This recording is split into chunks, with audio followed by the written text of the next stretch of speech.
Hallelujah.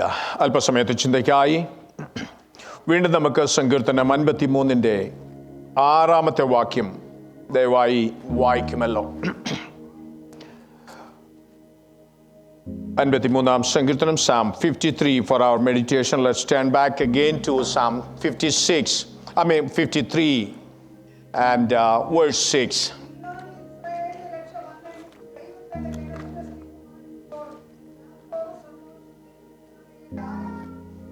Amen.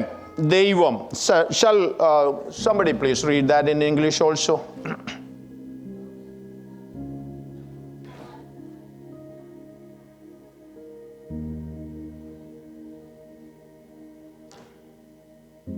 ദൈവം തൻ്റെ ജനത്തിൻ്റെ സ്ഥിതി മാറ്റുന്ന ദൈവമാണ്. When God restores the fortunes of his people, it says when, not if. When God restores his captive people, ദൈവം സ്ഥിതി മാറ്റുന്നു. നമ്മുടെ സ്ഥിതിക്കൊക്കെ മാറ്റം വരാൻ നമ്മൾ എല്ലാവരും ആഗ്രഹിക്കുന്നവരാ. എവിടെ നോക്കിയാലും സ്ഥിതി മോശമാണ്. ഏത് മേഖലയിൽ നോക്കിയാലും, ആത്മീകത്തിലും ഭൗതികത്തിലും, ലോകത്ത് എവിടെ നോക്കിയാലും സ്ഥിതി വളരെ മോശമാണ്. നാമും നമ്മുടെ അവസ്ഥയ്ക്കൊക്കെ ഒരു മാറ്റം വരാൻ ആഗ്രഹിക്കുകയും പ്രാർത്ഥിക്കുകയും ഒക്കെ ചെയ്യുന്നവരാ. പണക്കാരനും പാവപ്പെട്ടവനും ഒരുപോലെ. ചെറിയ ജോലിയുള്ളവൻ ഒരു വലിയ ജോലിക്ക് വേണ്ടി ആഗ്രഹിക്കുന്നു. ചെറിയ പാസ്റ്റർ വലിയ പാസ്റ്റർ ആകാൻ ആഗ്രഹിക്കുന്നു. ഒന്നുകൂടെ പറഞ്ഞാൽ സെൻട്രൽ പാസ്റ്റർ ആകാനൊക്കെ ആഗ്രഹിക്കുന്നു. പ്രവാചകന്മാരും അവസ്ഥകൾ മാറാൻ വേണ്ടി ആഗ്രഹിക്കുകയും പ്രാർത്ഥിക്കുകയും ഒക്കെ ചെയ്യുന്നു. അറിയാം, 2 Kings chapter 6 verse 1. Everyone, pastors and those who are working, they all are looking forward to change or improve their circumstances in their lives. We all wanted to.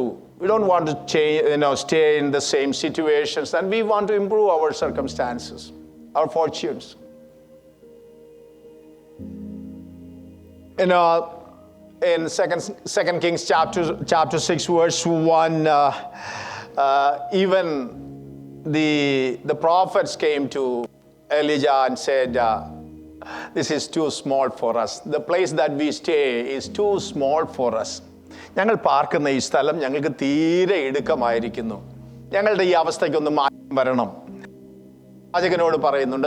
Everyone, pastors, prophets, and all of us want to have an improved situations and circumstances. What we should do to change our circumstances? Even the prophets, the students, they were students and in a prophetical school, and they were all willing to do something to change their circumstances, to enlarge their boundaries.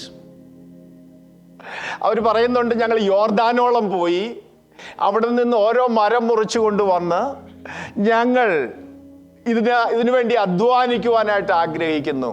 ഒരു വാക്ക് പറഞ്ഞാൽ, കയ്യും കെട്ടിയിരുന്നാലൊന്നും അവസ്ഥ മാറത്തില്ല. അല്പം കൂടെ അധ്വാനിക്കുവാൻ, work ചെയ്യുവാൻ, അതിനുവേണ്ടി പരിശ്രമിക്കുവാൻ, അവസ്ഥ മാറണമെന്ന് വാസ്തവമായി ആഗ്രഹിച്ച് അതിനുവേണ്ടി ചിലത് ചെയ്യുവാൻ തയ്യാറാകുന്നവരുടെ അവസ്ഥയ്ക്കാണ് ദൈവം മാറ്റം വരുത്തുന്നത്. യോർദാന്റെ വൻകാട്ടിലേക്ക് അവർ പോയി, അവിടെ നിന്ന് മരം വെട്ടിക്കൊണ്ട് വന്നു. അവരവരുടെ അവസ്ഥയ്ക്ക് മാറ്റം വരുത്തി. എന്നാൽ അവരിറങ്ങി പ്രവർത്തിക്കാൻ തുടങ്ങിയപ്പോൾ ചില തടസ്സങ്ങളൊക്കെ കടന്നു വന്നു. ഇറങ്ങി പ്രവർത്തിക്കുന്നവർക്കേ ഉള്ളൂ തടസ്സം, കേട്ടോ. ആർക്കും ഒരു തടസ്സവും ഒരു പ്രശ്നവും ഉണ്ടാകത്തില്ല. ഒന്നും ചെയ്യാതിരുന്നാൽ മതി. എന്തെങ്കിലും ഒന്ന് ചെയ്യാൻ തുടങ്ങിയാൽ ഈവൻ സഭയോടുള്ള ബന്ധത്തിലും ഒരു ചെറിയ വിഷയം ചെയ്യാൻ തയ്യാറാകുമ്പോഴാ ചെറിയ ചെറിയ വിഷയങ്ങളും ചോദ്യങ്ങളും. ഈവൻ ഞാൻ I was in Pathanamthitta doing almost 10 years in the ministry and conventions and crusades. After every year couple of meetings public meetings we conducted. When we were doing something, lot of questions. Why we are spending this much money? Why this way? Why that way? ഒന്നും ചെയ്യാതിരിക്കാൻ ഒരു പ്രശ്നവുമില്ല. Even നമ്മുടെ banner പോലും അതിങ്ങനെ ആയിരുന്നില്ല, അങ്ങനെ വേണമായിരുന്നു എന്നൊക്കെ പറഞ്ഞവരുണ്ട്. It's a waste of money എന്ന് പറഞ്ഞവരുണ്ട്. പറഞ്ഞൊരു കാര്യമുണ്ട്, അല്ല, ഇറ്റ്സ് എൻ ഇൻവെസ്റ്റ്മെന്റ്. കർത്താവിന്റെ വേലയ്ക്ക് വേണ്ടി ചെലവാക്കുന്നത്, ചിലവിടുന്നതൊന്നും വേസ്റ്റ് അല്ല ദൈവ മക്കളെ, അത് ഇൻവെസ്റ്റ്മെന്റാ. അതിന്റെ പലിശയായി ഞാൻ വാങ്ങി കഴിക്കുന്നത്. ദൈവത്തിന് വേണ്ടി അധ്വാനിക്കുമ്പോൾ, ഇറങ്ങുമ്പോൾ, എന്തെങ്കിലും ചെയ്യാൻ, പ്രാർത്ഥിക്കാൻ തുടങ്ങുമ്പോൾ, ഉപവസിക്കാൻ തുടങ്ങുമ്പോൾ തടസ്സങ്ങളൊക്കെ ഉണ്ടാകും. എന്നാൽ ദൈവം കൂടെ ഉണ്ടെങ്കിൽ ആ തടസ്സങ്ങളെ മാറ്റി നമ്മുടെ കാര്യങ്ങളെ സാധ്യമാക്കുന്ന ഒരു ദൈവമുണ്ട്, അവസ്ഥകളെ മാറ്റുന്ന ഒരു ദൈവമുണ്ടെന്ന് ഇന്ന് പകൽ ദൈവാത്മാവ് ഓർപ്പിച്ചിരിക്കുക. നിങ്ങൾ ഒന്നുകൂടെ ആ വാക്യം ഒന്ന് നോക്കിക്കേ. ദൈവം തന്റെ ജനത്തിന്റെ സ്ഥിതി മാറ്റുമ്പോൾ ആരാ മാറ്റുന്നത്? സ്ഥിതി മാറ്റാൻ ദൈവത്തിനെ കഴിയത്തുള്ളൂ കേട്ടോ. നമ്മളൊക്കെ അവസ്ഥകളൊക്കെ മാറ്റാൻ ശ്രമിച്ചാല് അതിനൊക്കെ പരിമിതികളുണ്ട്. There are limitations. When we start changing our circumstances to improve our situations, there are limitations. But when God restores us, നമുക്ക് സാധാരണ മനുഷ്യരൊക്കെ നമ്മളെ ഉയർത്തിയാൽ അവരുടെ കൈ ഉയരുന്നത് വരെ ഉയർത്തത്തുള്ളൂ. ദൈവം ഒരാളെ ഉയർത്താൻ തീരുമാനിച്ചാൽ അത് മനുഷ്യർക്ക് സ്വപ്നം കാണുന്നതിനപ്പുറമായിട്ട് ദൈവം ഉയർത്തും. യാക്കോബ് കണ്ട ഗോവണി പോലെ, സ്വർഗത്തോളം എത്തുന്ന ഗോവണി പോലെ, നമുക്ക് ഡ്രീം ചെയ്യുന്നതിനൊക്കെ അപ്പുറമായിട്ട് ദൈവം നമ്മെ ഉയർത്തുന്ന ദൈവമാണ്. When God restores, God is the one who restores. God needs to lift, when God lifts you up, and He will lift you up,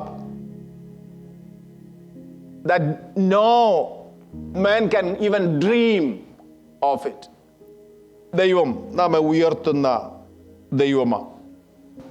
ആ വാക്കുകൾ വായിക്കുമ്പോൾ അടുത്ത വാക്കില് യാക്കോബിനെ കുറിച്ചൊന്ന് പറഞ്ഞിട്ടുണ്ട് അവിടെ. ഏറ്റവും നല്ലൊരു എക്സാമ്പിളാ യാക്കോബ്.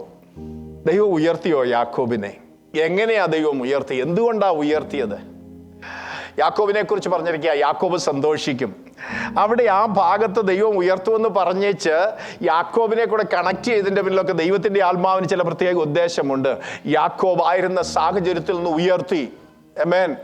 വീട് വിട്ട് ഇറങ്ങിപ്പോയി, യാത്രയിൽ ഇരുട്ടത്ത് രാത്രി സന്ധ്യയായപ്പോൾ എല്ലാം അസ്തമിച്ച് ഒരു സാധ്യതയുമില്ലെന്ന് പറഞ്ഞ് ഒരു കല്ലെടുത്ത് വെച്ച് കിടന്നുറങ്ങിയിടത്ത് ദൈവം പ്രത്യക്ഷപ്പെട്ട് വന്നിട്ട് ഗോവണിയുടെ ദർശനം കൊടുത്ത് തന്നെ ഉയർത്തി മാനിച്ച ഒരു ദൈവമുണ്ട്.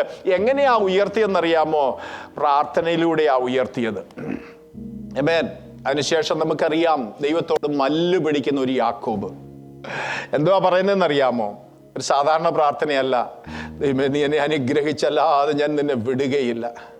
ദൈവമക്കളെ, ദൈവസഭ ഇന്ന് രാവിലെ ഞാൻ ഓർപ്പിക്കട്ടെ, പ്രാർത്ഥനയിലൂടെ ആ അവസ്ഥകളെ മാറ്റിയെടുക്കുവാൻ കഴിയുന്നത്. പ്രാർത്ഥന അവസ്ഥ മാറ്റുന്നതാ. ഇന്ന് പകലും നമ്മുടെ അവസ്ഥയ്ക്ക് മാറ്റം വരണമോ?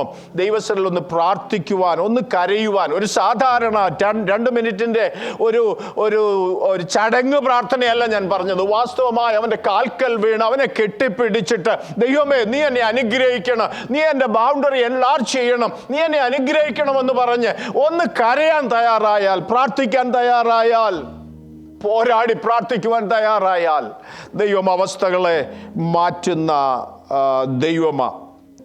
Jacob's prayer, and he said, I will not let you go unless you bless me. അനുഗ്രഹത്തിന്റെ കാരണം, അവസ്ഥകൾ മാറാനുള്ള കാരണം ദൈവസന്നിധിയിൽ സമർപ്പിക്കുകയും ദൈവസന്നിധിയിൽ സറണ്ടർ ചെയ്യുകയും ദൈവത്തോട് പറ്റിയിരിക്കുകയും അവൻ്റെ കാൽക്കൽ വീഴുകയും അവനോട് പ്രാർത്ഥിക്കുകയും ചെയ്ത അനേക ഭക്തന്മാർ അവസ്ഥകളെ മാറ്റിയെടുത്തത് ദൈവത്തിൽ നമ്മൾ വായിക്കുന്നുണ്ട്. അതുപോലെ എല്ലാ കാര്യങ്ങളും ഓർക്കുവാനായിട്ട് സമയമെടുക്കുന്നില്ല. നമുക്കറിയാം യാബേസിന്റെ കാര്യം.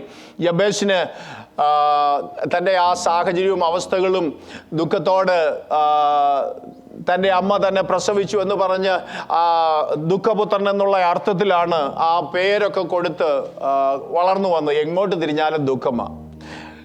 കുടുംബത്തിനും കുടുംബാംഗങ്ങൾക്കും ചുറ്റുപാടുകൾക്കും ഒക്കെ ദുഃഖം കൊടുത്ത് ഇങ്ങനെ കഴിയുന്നത്, ദുഃഖപുത്രൻ എന്നുള്ള വിളിയൊക്കെ കേട്ട് കഴിയാൻ തനിക്ക് ഒട്ടും ആഗ്രഹമില്ലാതെ താൻ ദൈവസന്നിധിയിൽ പ്രാർത്ഥിച്ച പ്രാർത്ഥനയാണ് തൻ്റെ അവസ്ഥ മാറ്റിയത്. എന്നെ നിശ്ചയമായി അനുഗ്രഹിച്ച് എൻ്റെ അതിർ വിസ്തീർണമാക്കണം, എന്നെ അനുഗ്രഹിക്കണമെന്നുള്ള, നിശ്ചയമായി അനുഗ്രഹിക്കണമെന്നുള്ള ആ പ്രാർത്ഥന തൻ്റെ അവസ്ഥയ്ക്ക്, സ്ഥിതിക്ക് മാറ്റം വന്നു. First Chronicles chapter 4 verse 10 that we see the prayer of Jabez. He prayed, "O Lord, that you would bless me and enlarge my boundaries." എന്നും ദുഃഖമല്ല, അവസ്ഥ മാറ്റുന്നൊരു ദൈവമുണ്ട്. പിതാക്കന്മാരുടെ അവസ്ഥ മാറ്റിയ ദൈവത്തെക്കുറിച്ച് ജാബേസ് അറിഞ്ഞു. ആ ദൈവസന്നിധിയിൽ പ്രാർത്ഥിക്കാൻ തയ്യാറായി. തൻ്റെ അവസ്ഥയ്ക്ക് ദൈവം മാറ്റം വരുത്തി. ഇവൻ നമ്മുടെ കർത്താവിനെ കുറിച്ച് പറഞ്ഞിരിക്കുന്നത് ലൂക്ക് ചാപ്റ്റർ 9 വേഴ്സ് 28-29 വേഴ്സിൽ കർത്താവിനെ കുറിച്ച് പറഞ്ഞിരിക്കുന്ന ഒരു വാക്കുണ്ട്. അവൻ പ്രാർത്ഥിച്ചപ്പോൾ അവൻ്റെ മുഖത്തിൻ്റെ ഭാവം മാറി. അവൻ പ്രാർത്ഥിച്ചപ്പോൾ മുഖത്തിൻ്റെ ഭാവം മാറി. എന്താണ് ആ വാക്കില്?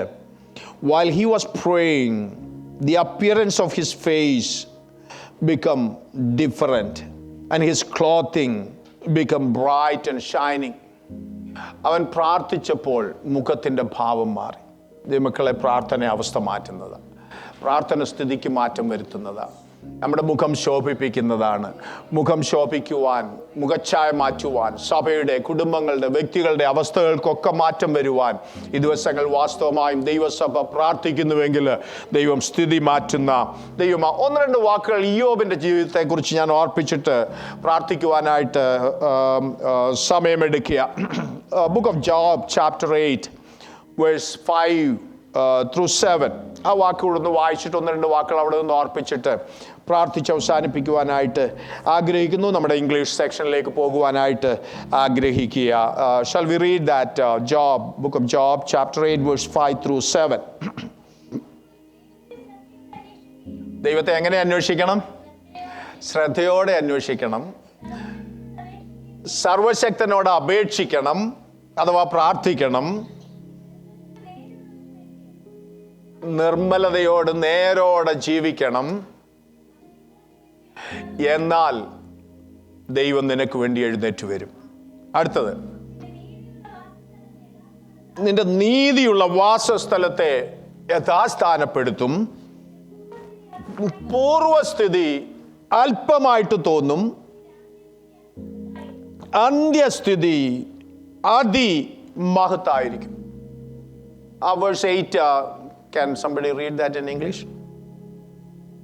As the former generation.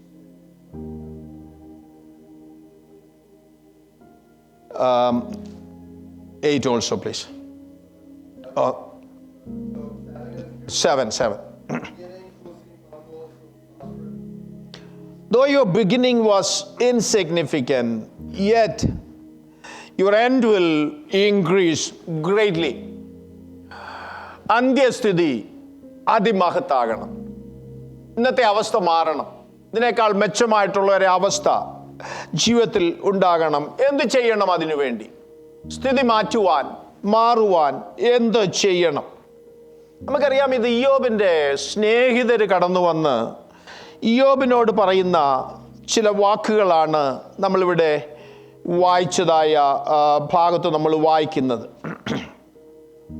നമുക്കറിയാം, ഇയ്യോബിൻ്റെ സ്നേഹിതർ തൻ്റെ കഷ്ടതയുടെ നടുവിൽ തൻ്റെ സമീപത്ത് വന്നിട്ട് ഏതാണ്ട് ഒരാഴ്ചയോളം, almost 7 days, they didn't even speak a word. കാരണം അതുപോലെ തൻ്റെ അവസ്ഥ പരിതാപകരമായ, നോക്കുവാൻ കഴിയാത്ത, സംസാരിക്കാൻ കഴിയാത്ത, അദ്ദേഹത്തെ അനുഭവിക്കുന്ന ആ കഷ്ടപ്പാടുകൾ കണ്ട് അവർക്കൊന്നും സംസാരിക്കാൻ പറ്റിയില്ല. അത് കഴിഞ്ഞ് അവർ വാ തുറന്നപ്പോൾ പറഞ്ഞത് അക്യൂസ് ചെയ്യുക ചെയ്തത്. ഇയ്യോബിനെ അക്യൂസ് ചെയ്യുക ചെയ്തത്. നിന്റെ പാപം കൊണ്ടാ, നിന്റെ മക്കളുടെ പാപം കൊണ്ടാ നിനക്കിതെല്ലാം സംഭവിച്ചത് എന്ന് പറഞ്ഞ് അക്യൂസ് ചെയ്യുവാനായിട്ട് തുടങ്ങി. മക്കളെ, ഒരു കാര്യം ഞാൻ പറയാം. നമ്മുടെ പ്രശ്നത്തെ, നമ്മുടെ രോഗത്തെ, നമ്മുടെ ബലഹീനതകളെയൊക്കെ മറ്റുള്ളവർ നമ്മെ ആക്ഷേപിക്കുവാൻ വേണ്ടി ഉപയോഗിക്കുമ്പോൾ നമ്മുടെ ദൈവത്തിൻ്റെ പ്രത്യേകത, നമ്മുടെ ദൈവം അതൊരവസരമാക്കി, നമ്മുടെ പ്രശ്നത്തെ ഒരവസരമാക്കി നമ്മെ വിടുവിക്കുവാൻ, നമ്മെ സൗഖ്യമാക്കുവാൻ, അവൻ്റെ കരം നമ്മുടെ മേൽ വയ്ക്കുവാനൊക്കെ ഒരവസരമാക്കി മാറ്റുന്ന ദൈവമാ നമ്മുടെ ദൈവം. When there is a problem, there is an opportunity. നാം കടന്നു പോകുന്ന പ്രതിസന്ധികൾ, പ്രശ്നങ്ങൾ കണ്ടിട്ട് വിരൽ ചൂണ്ടുവാൻ, കുറ്റപ്പെടുത്തുവാൻ ശ്രമിക്കരുത്. ഞാൻ ഒരിക്കൽ നാട്ടിൽ വെച്ച, when I was visiting a hospital, I saw a cancer patient. And I was talking, while I was talking, he was saying, "Pastor, is it that I'm having this cancer? Is it because that I didn't baptize? I didn't took water baptism?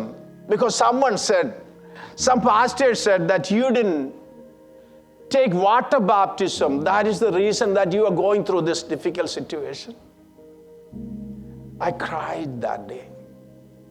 എത്ര പരിതാപകരമായ, എത്ര ദുഃഖകരമായ ഒരവസ്ഥയാ. ഒരു മനുഷ്യന്റെ വേദനയിൽ അല്പം കൂടെ എണ്ണ ഒഴിച്ചു കൊടുത്ത് ദുഃഖം വർദ്ധിപ്പിക്കുന്ന ആളുകളുണ്ട്. അതല്ല, ദൈവപൈതലിനെ കുറിച്ച് ദൈവം ആഗ്രഹിക്കുന്ന ഒരു മനുഷ്യന്റെ കഷ്ടത കണ്ടാൽ എങ്ങനെ അവനെ സഹായിക്കാൻ കഴിയും, എങ്ങനെ അവനെ ധൈര്യപ്പെടുത്തുവാൻ കഴിയും, അതായിരിക്കട്ടെ നമ്മുടെ ചിന്തകൾ, നമ്മുടെ ആഗ്രഹം. Recently I visited a family. The family was going through grieving because their father passed away a couple of hours back, and I went there and I spent some time and I cried with them. ദുഃഖിക്കുന്നവരോട് ദുഃഖിക്കുവാൻ, കരയുന്നവരോട് കരയുവാൻ നമുക്ക് കഴിയണം. ആരെയും വാക്കുകൊണ്ട് മുറിവേൽപ്പിക്കുവാൻ നമുക്ക് ഇടയാകരുത്. രോഗത്തിലായിരിക്കുന്നവരോട് നമുക്ക് പറയാൻ കഴിയുന്നത്, ദൈവം വിടുവിക്കും, ദൈവം ഇന്നത്തെ അവസ്ഥ മാറ്റും, യേശു കർത്താവ് അടിപ്പിടരാൽ നമുക്ക് സൗഖ്യം തന്നിരിക്കുക, അവൻ നിന്റെ അവസ്ഥയ്ക്ക് മാറ്റം വരും. എന്നും ദുഃഖമല്ല ദൈവമക്കളെ, എന്നും വേദനയല്ല, എന്നും രോഗമല്ല, ഈ അവസ്ഥയ്ക്ക് ദൈവം മാറ്റം വരുത്തുമെന്ന് പറഞ്ഞ് അവരെ ധൈര്യപ്പെടുത്തുവാൻ എനിക്കും നിങ്ങൾക്കും കഴിയണം. എങ്ങനെയാ ഈ സ്നേഹിതർ പറഞ്ഞ വാക്കുകളൊന്ന് ശ്രദ്ധിച്ചേ. ഒന്ന് രണ്ട് കാര്യങ്ങൾ ആ ഭാഗത്ത് നമുക്ക് പഠിക്കാനായിട്ടുണ്ട്. Verse 6, "If you are pure and upright, surely God will rise up for you." If you are pure and upright, നീ നിർമ്മലനും നേരുള്ളവനുമെങ്കിൽ ഇപ്പോൾ ദൈവം നിനക്ക് വേണ്ടി എഴുന്നേറ്റ് വരും. നമ്മളാരും പെർഫെക്റ്റ് അല്ല. We are not perfect people. But we should have a desire to have that perfection in our lives. അതിനാണ് നമ്മൾ ഈ പ്രാർത്ഥനയും കൂട്ടായ്മയും ഒക്കെ വയ്ക്കുന്നത്. ഉപവാസ പ്രാർത്ഥന വെച്ചതും അതിനു വേണ്ടിയാ. നമ്മുടേതായ ജീവിതത്തെ ഒന്ന് രൂപാന്തരപ്പെടുത്തി ഒന്നുകൂടെ പെർഫെക്ഷനിലേക്ക്, ക്രിസ്തു ആകുന്ന തലയോളം വളർന്നു വരുവാൻ വേണ്ടി ദൈവാത്മാവ് ഈ ദിവസങ്ങൾ അതിനുവേണ്ടി നമ്മെ സഹായിക്കട്ടെ. പ്രാർത്ഥനയിലൂടെ ദൈവസനിൽ അടുത്തു വന്ന് കുറവുകൾ ഏറ്റുപറഞ്ഞ് ഒരു പ്യൂരിറ്റി, ഒരു പ്യുവർ ലൈഫ്, ഒരു കുറ്റമറ്റ മനസ്സാക്ഷി എല്ലായ്പ്പോഴും നമുക്ക് കാത്തു സൂക്ഷിക്കുവാനായിട്ട് കഴിയട്ടെ. നീ വിശ്വസ്തനും നേരുള്ളവനുമെങ്കിൽ ദൈവം നിനക്ക് വേണ്ടി എഴുന്നേറ്റ് വരും. ഒരു വാക്കൂടെ പറയാം, നേരും വിശ്വസ്തതയും ഒന്നും കൈവിട്ട് കളയരുത്. അത് മുറുകെ പിടിക്കുന്നവർക്ക് യോബിനെ പോലെ പത്തി വിട്ടുകളയാതെ പത്തി ആശ്രയമായി എടുത്ത യോബിനെ പോലെ നേരോട് നിഷ്കളങ്കതയോട് ദൈവസനിൽ ജീവിച്ചാൽ ഒരു വിടുതല്, ഒരു അനുഗ്രഹം, ദൈവം അടുത്തു വരുന്ന ദിവസങ്ങൾ മുമ്പിലുണ്ട്. അനീതിയുടെ മാർഗം ആദ്യം മധുരമായിട്ടൊക്കെ തോന്നാം, എന്നാൽ ഒടുവിൽ അത് കാഞ്ഞിരം പോലെ കഴിക്കും.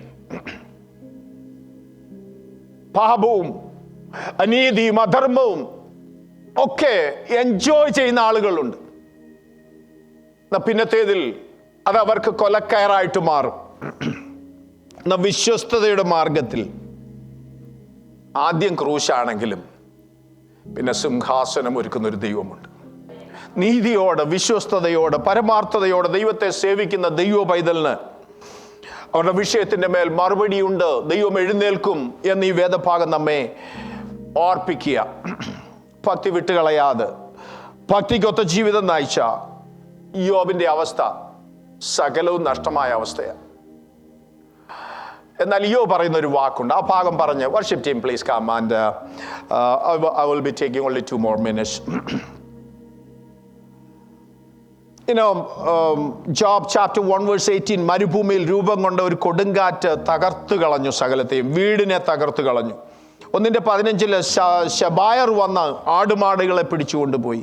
1:17 കൽദായർ ഒട്ടകങ്ങളെ പിടിച്ചുകൊണ്ടുപോയി. 2:7 നാം പഠിച്ചാൽ ആരോഗ്യം പൂർണ്ണമായിട്ടും നഷ്ടപ്പെട്ടു.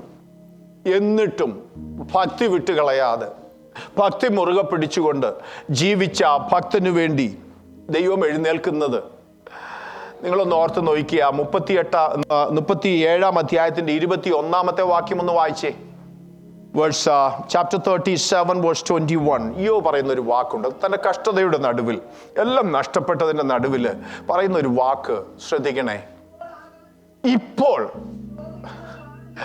ഇപ്പോൾ വെളിച്ചമൊന്നും കാണുന്നില്ല. ഇപ്പോഴത്തെ സാഹചര്യം നോക്കിയാൽ ആശയ്ക്ക് വഴിയൊന്നും കാണുന്നില്ല. എല്ലായിടത്തും മേഘാവൃതമാ, എല്ലാം ഒരു ഫോഗി അറ്റ്മോസ്ഫിയറാ.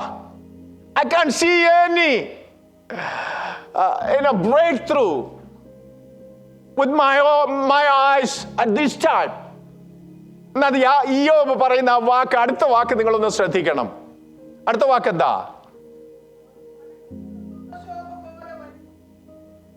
എങ്കിലും കാറ്റ് കടന്നാൽ അതിനെ വെളിവാക്കും. എന്താ യോബ് പറഞ്ഞത്? എന്നും ഇങ്ങനെ ഇരിക്കത്തില്ല. ഈ അവസ്ഥ മാറും. ഇന്ന് എനിക്ക് പലതും എൻ്റെ കണ്ണു മുമ്പിൽ കാണാൻ കഴിയുന്നില്ല. അവസ്ഥ മാറ്റുന്ന ഒരു ദൈവമുണ്ട്. ദൈവം വെളിപ്പെടുന്ന ഒരു ദിവസമുണ്ട്. ദൈവം പ്രത്യക്ഷപ്പെടുന്ന ഒരു ദിവസമുണ്ട്. ദൈവത്തിൻ്റെ ആത്മാവിൻ്റെ കാറ്റ് വീശുന്ന ഒരു ദിവസമുണ്ട്. അപ്പോൾ ഈ അവസ്ഥ മാറുമെന്ന് ദൈവാത്മാവ് ആ ധൈര്യത്തോടെ, എല്ലാം തീർന്നു, എല്ലാം കഴിഞ്ഞു, ഞാൻ തീരാൻ പോവാ, അതല്ല യോബ് പറഞ്ഞത്. ഈ അവസ്ഥ മാറും. ഇന്നത്തെ അവസ്ഥയ്ക്ക് ഒരു ദൈവം മാറ്റം വരുത്തുമെന്ന് പറഞ്ഞ് നിങ്ങൾ ആ 38 1 വാക്കൂടെ വായിച്ച് ഞാൻ അവസാനിപ്പിക്കാം. 38 1 വാക്യം, 38 verse 1. ദൈവം എഴുന്നേറ്റ് വന്നു, ദൈവം ഇറങ്ങി വന്നു, ചുഴലിക്കാറ്റിൽ ഇറങ്ങി വന്നു. യോബ് പറഞ്ഞതുപോലെ ആ കാറ്റടിച്ച സമയത്ത്, കാറ്റടിക്കാൻ വേണ്ടി ദൈവാത്മാവ് ഇറങ്ങി വന്നു. അതുവരെ മേഘാവൃതമായിരുന്ന ഇരുളുമൂടി അവസ്ഥയിലേക്ക് ദൈവാത്മാവിന്റെ കാറ്റ് വീശാനായിട്ട് തുടങ്ങി. എന്തുവാ സംഭവിച്ചത്? അവസ്ഥകൾ ഒന്നൊന്നായി മാറാനായിട്ട് തുടങ്ങി. സ്ഥിതിക്ക് മാറ്റം വരാനായിട്ട് തുടങ്ങി. Can we read that verse 38 verse 1 in English also?